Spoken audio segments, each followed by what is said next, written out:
Issue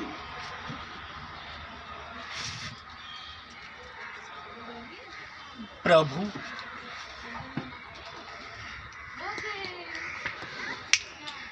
issue परमेश्वर का पुत्र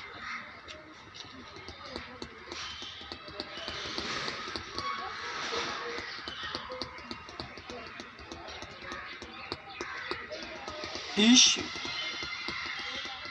प्रभु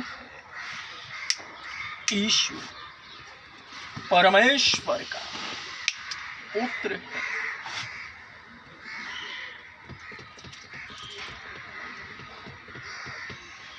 हे जाति जाति के लोगों, यहोवा राजा हुआ है, यहोवा राजा हुआ है।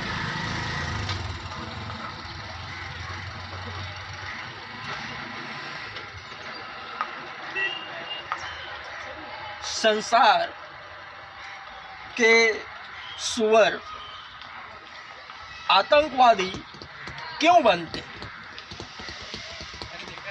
सर्वप्रथम इस विषय पर मनन करा, तब यह बात सामने आई कि वे भी मनुष्य हैं। फिर दूसरे मनुष्यों को क्यों मारते हैं?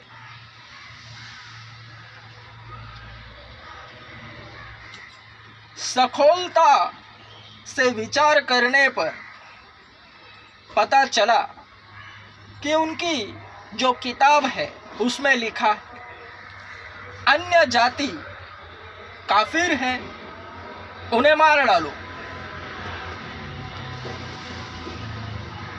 यह पढ़ने पर सभी के सभी संसार के सुअर कब का अन्य जातियों को मार डाले होते, वरन अब तक थोड़ा थोड़ा करके बीच बीच में आतंकवाद पैदा होता है।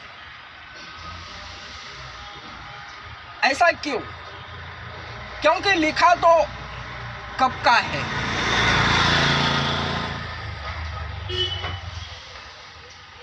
और ऐसा एक शारीरिक भाग है।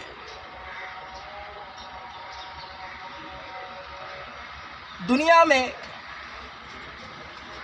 हर एक मनुष्य जाति आपस में स्वयं से बढ़कर अन्य किसी को नहीं मानती। हर एक मनुष्य अपने से बढ़कर दूसरों को मानता ही नहीं। हर मनुष्य चाहता है कि दूसरा मनुष्य उसकी सुने, केवल उसी को देखे और उसी को फॉलो करे। वरना ऐसा नहीं। पवित्र शास्त्र स्वयं कहता है कि एक दूसरे को अपने से बढ़कर जानो, तो ही पड़ोसी से संपूर्ण मन से प्रेम करना, यह वचन पूरा होता है। और यह वचन पूरा करने के लिए अलग वचन है, एक दूसरे को अपने से बढ़कर जानना। ठीक इससे विपरीत संसार के सुअरों का है, जो आपस में तालमेल बिठाते ही नहीं। उनकी किताबों में लिखा है अन्य जातियों को काफिर समझकर मार डालो। वरन यह लिखा तो कब का है, वरन अब तक क्यों ना मार सके। यह एक नशे की तरह है।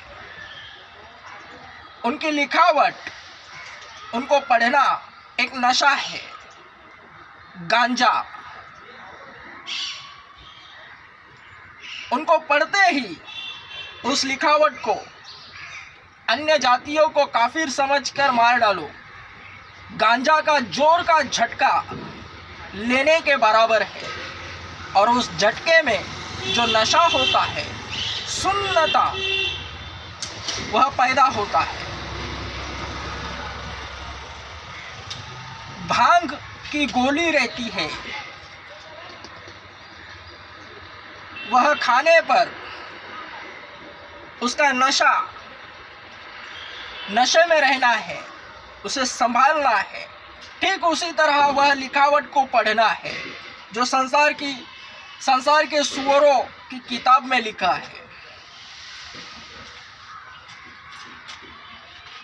जब वह नशे में रहते हैं, पढ़ने के बाद नशे में चले जाते हैं। जब वह ओवरफ्लो होता है,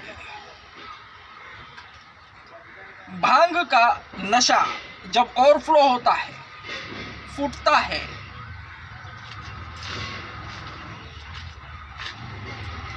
यानी शराबियों को देखो, बहुत से शराबी है, वरन जो अपने नशे पर कंट्रोल नहीं कर पाता, सामने आता है, जो नशा किया है पकड़ा जाता है।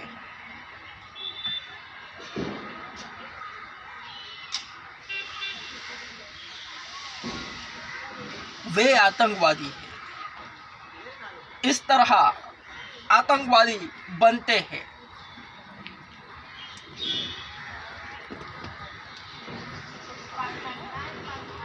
यह सब शैतान द्वारा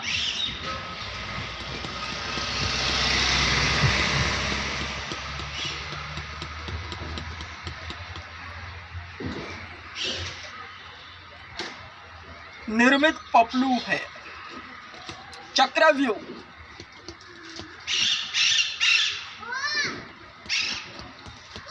जो आपस में ही आपसी लोगों को मार डालते हैं, अन्य जातियों को भी नहीं।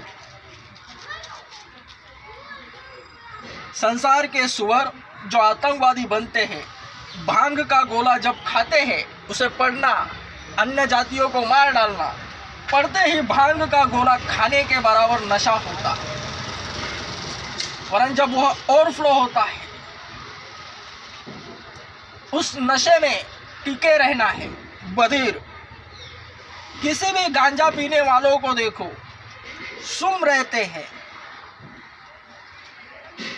वरन जब वह बाहर आता है, झटका, वे ही आतंकवादी हैं। हालांकि सब संसार के सुअरों ने उसे पढ़ा होता है, वरन वे उस नशे में रहते हैं, बधिरता, वरन सुधीर रहते हैं।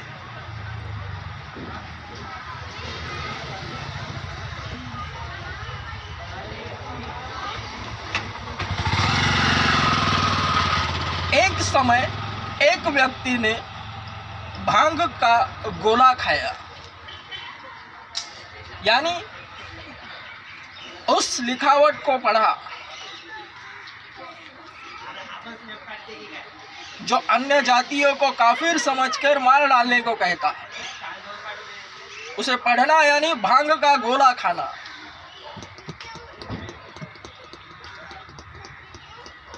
वरन जब उसका नशा ओवरफ्लो होता है, शैतान सामने आता है, तब उसे उतारने के लिए जो प्रक्रिया शुरू होती है, उस नशे में वह कुछ भी करता है, उसे कुछ दिखाई नहीं देता।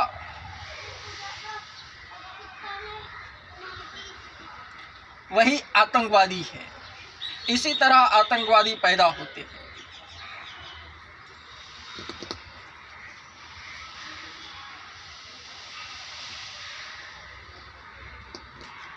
भांग का नशा ओवरफ्लो होने के बाद उसे उतारने के लिए तीखा अन्न खाना पड़ता है।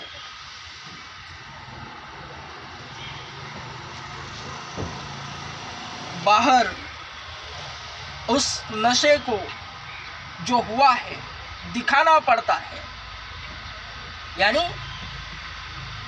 आतंकवादी बन गए हैं यह दिखाना है।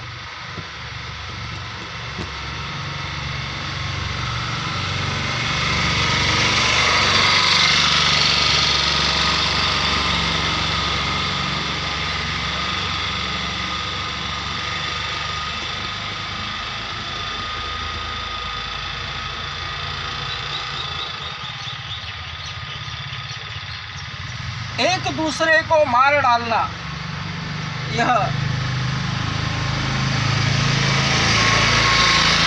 एक मनुष्य के बस की बात नहीं, उसे भड़काया जाता है। जिस तरह गांजा एक व्यक्ति नहीं फूंक सकता, उसे ग्रुप बनता है, ग्रुप में ही गांजे का नशा होता है, गांजा फूका जाता है। ठीक उसी तरह आतंकवाद ग्रुप में पनपता है।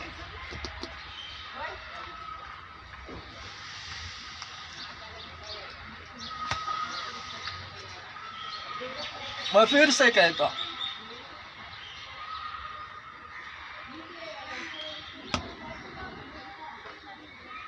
नशे की तरह है, उसे पढ़ना, अन्य जातियों को काफिर समझकर मार डालना, उसे पढ़ते ही हर एक जन नशा करता है। जिस तरह शराबी होते हैं, वरन जो पकड़ा जाता है यह शराबी है, वही आतंकवादी है। ओवरफ्लो होता है। ऐसा मेरा अनुभव कहता है। Amen. Strong. Amen.